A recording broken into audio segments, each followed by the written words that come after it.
आपल्या कार्याचा अमिट ठसा उमटवणारे ज्येष्ठ नेते, त्रिपुरा, बिहार आणि पश्चिम बंगालचे माजी राज्यपाल तसेच पद्मश्री डॉक्टर डी.वाय. पाटील यांचं वयाच्या 90व्या वर्षी कोल्हापुरातील त्यांच्या निवासस्थानी निधन झालंय.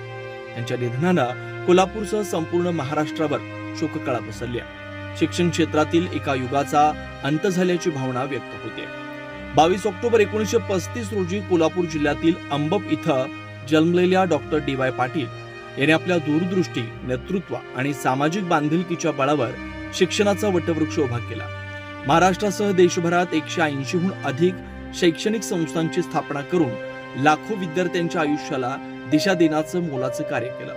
आरोग्य क्षेत्रात आधुनिक वैद्यकीय सेवा आणि वैद्यकीय शिक्षणाच्या माध्यमातून त्यांनी मोठं योगदान दिलं. राजकीय क्षेत्रातही त्यांनी महत्त्वपूर्ण जबाबदाऱ्या सांभाळल्या.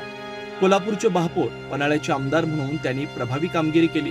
त्यानंतर त्रिपुरा, बिहार आणि पश्चिम बंगाल या राज्यांचे राज्यपाल म्हणूनही त्यांनी घटनात्मक पदाची जबाबदारी यशस्वीपणे पार पाडली. त्यांच्या बहुआयामी कार्याची दखल घेत भारत सरकारनं त्यांना पद्मश्री पुरस्कारानं गौरवलं. बुधवार 5 ऑगस्ट रोजी सकाळी 11 ते सायंकाळी 4 वाजेपर्यंत त्यांचं पार्थिव कसबा बावड्यातील यशवंत निवास इथं अंत्यदर्शनासाठी ठेवण्यात येणार आहे.